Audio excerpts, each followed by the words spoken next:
Si è svolto ieri ad Agrigento presso il Circolo Culturale per Paolo Pasolini la seconda riunione dell'Osservatorio permanente. Tanti operatori culturali hanno come obiettivo quello di accompagnare l'attuazione dei progetti e di chiedere un incontro immediato con i responsabili della gestione di Capitale Italiana della Cultura al fine di aprire un confronto che peraltro avrebbe dovuto da tempo essere attivato per offrire il contributo della sensibilità e dell'esperienza di ciascuno dei soggetti che hanno partecipato all'iniziativa.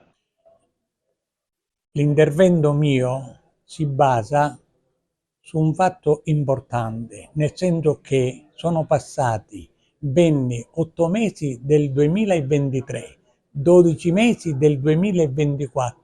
Il programma viene approvato il 14 gennaio del 2025, ritardi ingiustificati, per cui si dimostra che c'è una responsabilità politica che va dalla Presidenza della Regione al Comune di Agrigento e anche alla Fondazione. La Fondazione non aveva una sede, non aveva risorse finanziarie, per cui non si può dare la responsabilità come capo espiatorio al Presidente Minio. Qui c'è una responsabilità politica che appartiene ai partiti che sostengono il Comune di Agrigento e la stessa Giunta di Governo regionale. Il Pasolini è stato il promotore di questo secondo incontro, ce n'è stato uno. Ecco, qual è l'obiettivo che si vuole raggiungere? L'obiettivo intanto è coinvolgere le persone, i cittadini, gli operatori economici, gli operatori culturali attorno a un evento che doveva essere centrale per il rilancio della città di Agrigento, per farlo uscire da una marginalità geografica oltre che economica e culturale. E noi ci stiamo provando, abbiamo aspettato mesi e mesi e mesi che gli interlocutori, coloro i quali avevano le responsabilità, ci coinvolgessero in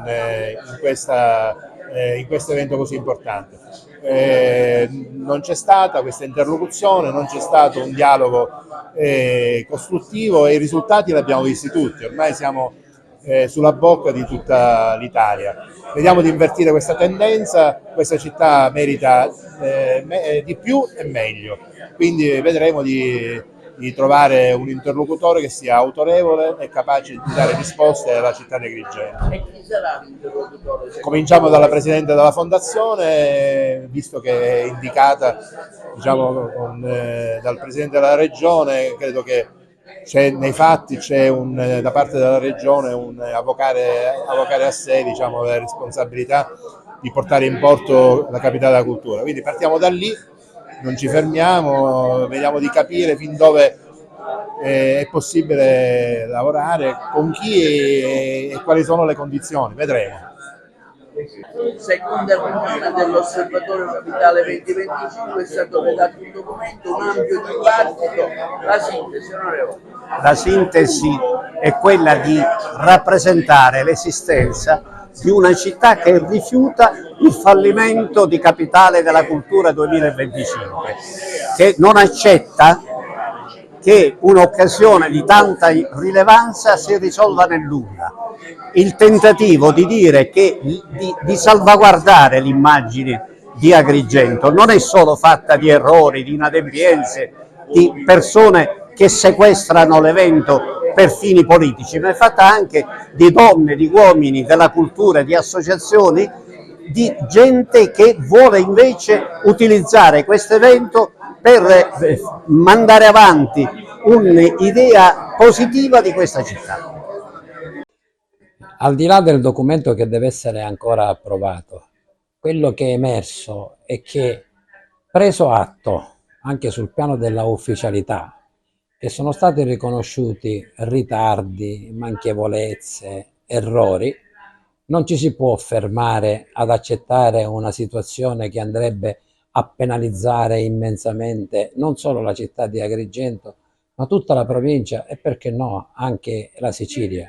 Quindi un gruppo di associazioni, di singoli, di cittadini, di intellettuali che hanno a cuore la causa di Agrigento e della provincia, che amano questa città e il suo circondario, hanno avvertito il dovere quasi spontaneamente, dietro sollecitazione di chi ha organizzato questi incontri, queste riunioni, di dichiarare ufficialmente con un documento la propria disponibilità per creare un dialogo, verosimilmente con la Fondazione, in maniera da capire se ci sono ancora spazi di manovra per vestire di significato, di impegno e principalmente di risultati questa occasione rappresentata da Capitale Italiana della Cultura.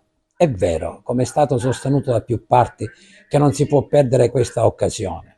Per quanto riguarda gli aspetti strutturali relativi ai servizi, io devo dire con estrema franchezza e con assoluta sincerità che c'è molto poco tempo per ottenere risultati tangibili, anche in termini di reale accoglienza dei turisti, ma sul piano dell'impegno culturale, che può essere foriero di coesione sociale, così come previsto nel bando, di momenti occupazionali, anche di crescita economica di questa città, credo che bisogna avvertire sempre più forte il dovere di fare qualche cosa, nella speranza che laddove altri hanno sonoramente fallito, questa volta l'arrivo della nuova presidente della Fondazione Agrigento 2025 possa ottenere risultati positivi.